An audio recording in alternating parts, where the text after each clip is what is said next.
So this is a long time back. I must have been like around a 30 lowish. I'm not quite sure about the time, basically.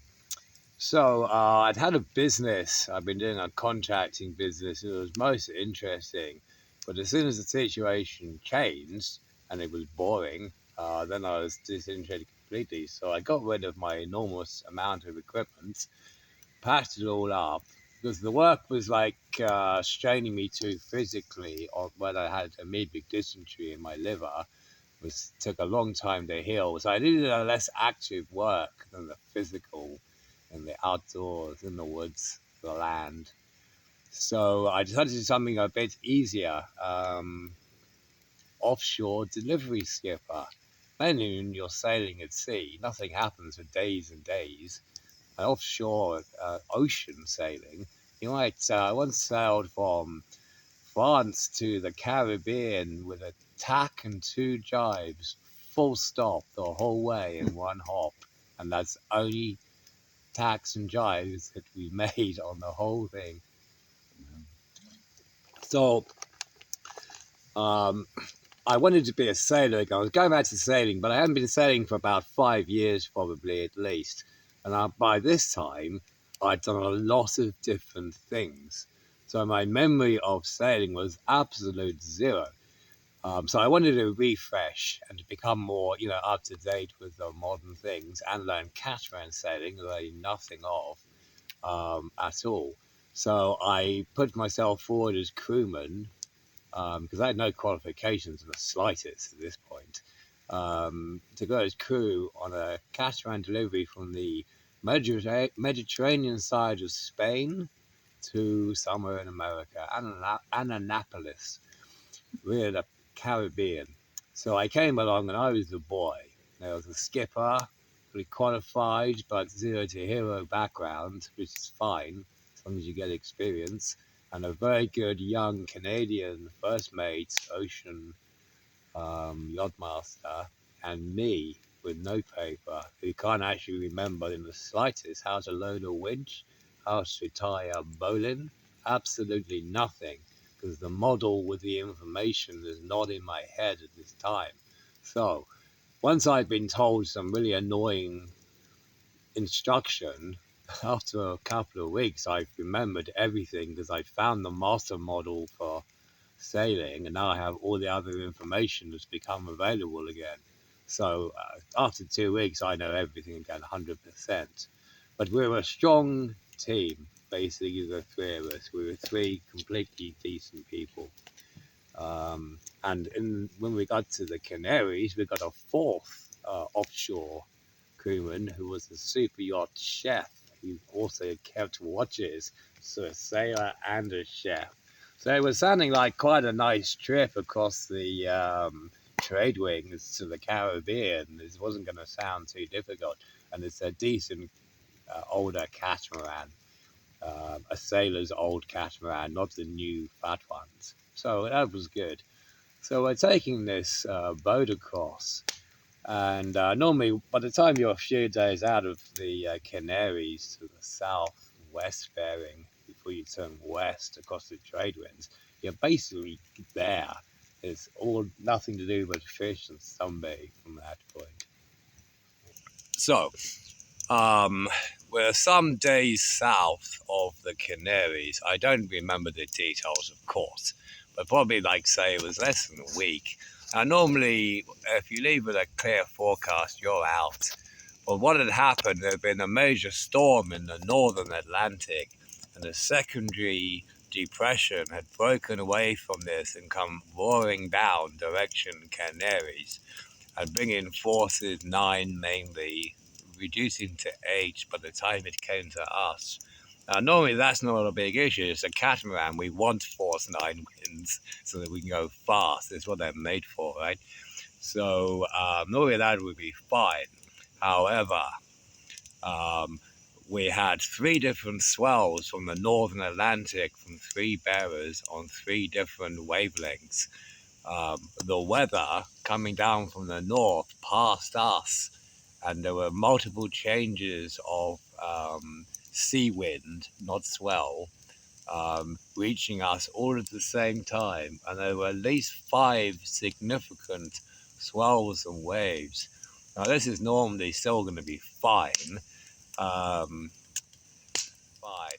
Now it was my turn to come on watch, and I remember it must have been, I believe it was the first dawn I had to watch, because I'm on the helm, and I could see a half a mile to one side.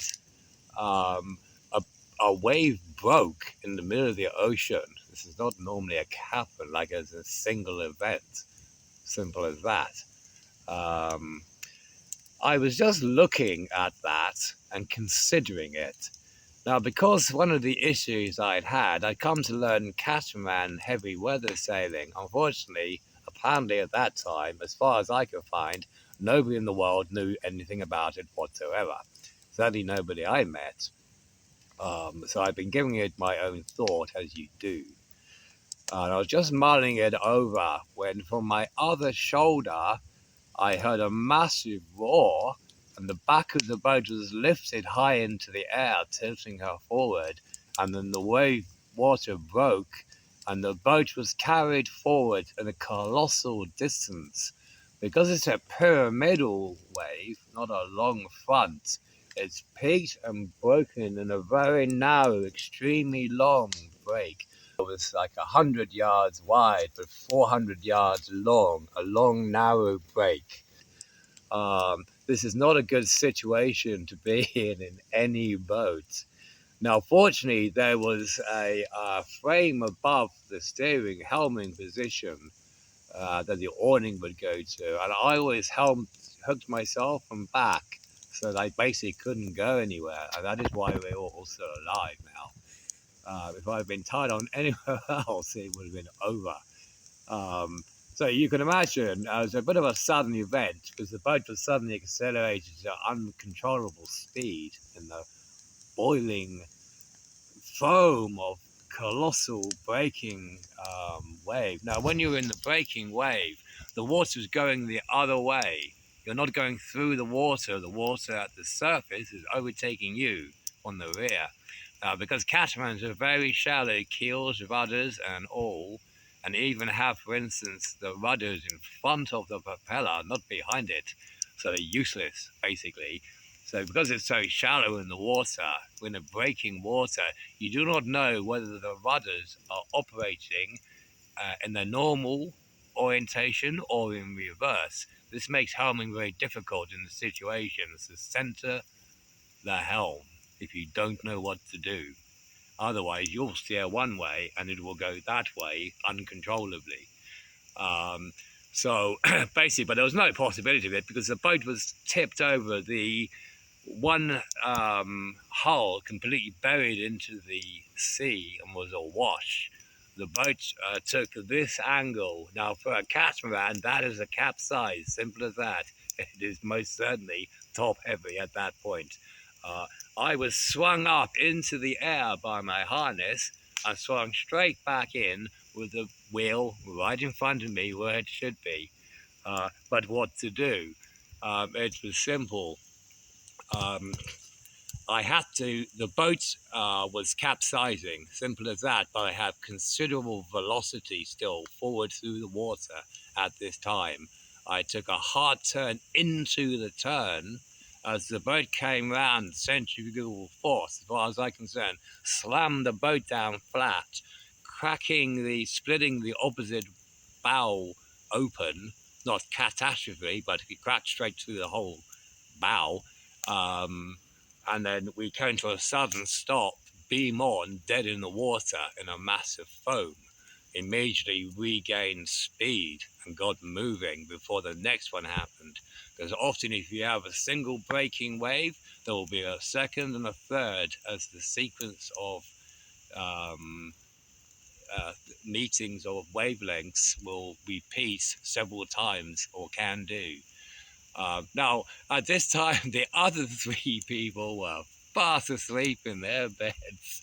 And as you can imagine, they were woken up with a rather rude surprise.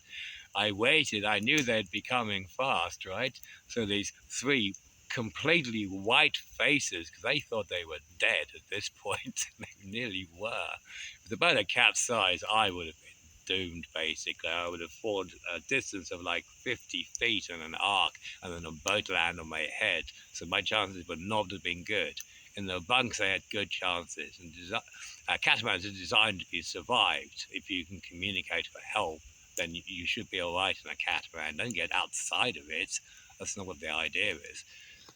So the four white faces appeared to face. So I assessed them at that point because I remembered who I am as a seaman at this point. I basically did not address the captain at this time because I was the captain at that time until somebody else, senior, which was no one at this point, was in a position to take over from me. They'd just come out of sleep in shock. I at least knew what had happened, if you can imagine, so I was somewhat less shocked. So I picked a person that looked the most functional and assigned them the task, which was you need to deploy a sea anchor on a yoke to my instruction now. These are the possible materials. This order being given, it was carried out. Basically, I remained because the other three, unsurprisingly, were in shock, and so they would be. But also, I was not at this point. I'll come to that. So basically, for like until the heavy weather had dropped, basically, and a safe, controlled situation, I had to remain in command, which is appropriate to the situation, as it were. It happened to me as a captain. If I was non-functional, I would expect someone to do their job, basically. So the issue here is none of these operations have been carried out by the other three personnel like before. Not a reverse yoke, not a drogue, not a sea anchor. It's not really a sea anchor. I'm dragging a heavy drogue. It should be 2.5 wavelengths long, if I remember rightly. Guinness! There's a dog. So I've assigned them the task and they're cracking on, but obviously I'm having them clipped on at all times. They are not thinking these instructions to themselves. But that's fine because I'm in charge of everybody until they can think for themselves. Because now that I come on deck to do something, now in my duty of care at this point, I'm obviously absolutely focused on the sea states approaching me. Because if somebody's coming in, people have got to be ready. Because if we roll or get turned over now, it's not going to be a good situation at all. So I'm basically on the lookout. I'm aware of what everybody's doing, and I'm making signals of what to do, mainly by hand. I've got good communication in the general there on these factors. But it still took an hour because eventually we made something. The materials needed were completely unusable because we basically mainly didn't have them, or they were like permanently attached to things. Because, for instance, you can, as a drogue, it's very effective is to use the anchoring chain with containers and buffers to make it float as you wish, and it's a very effective drogue in heavy weather, trust me, because it's long, which is the important bit. It's self-burying. The faster the boat is accelerated by the broken waters, or you don't care about the slope, it's the broken water that you're interested in.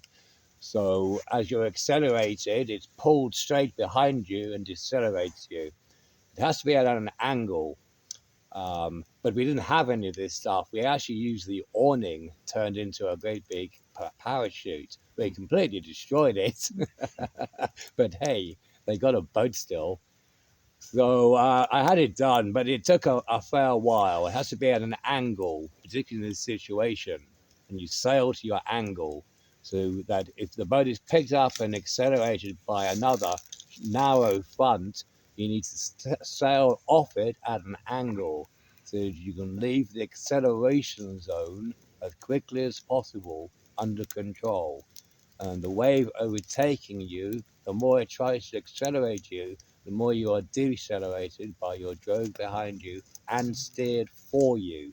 That's the important bit. So you still need to sail up to drive you forward at the same time. It's very effective for catamarans.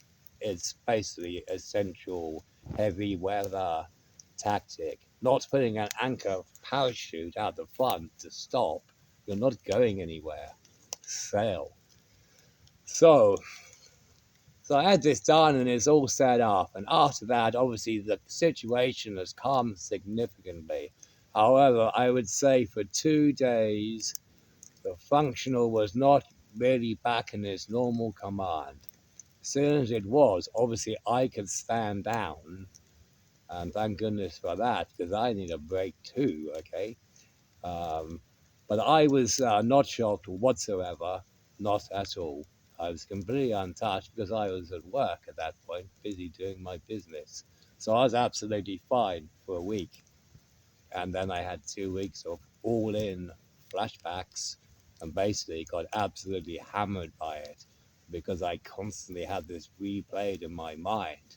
Had it fixated. I've obviously put it aside in the storage, and when I let it out, it's come back to make me pay.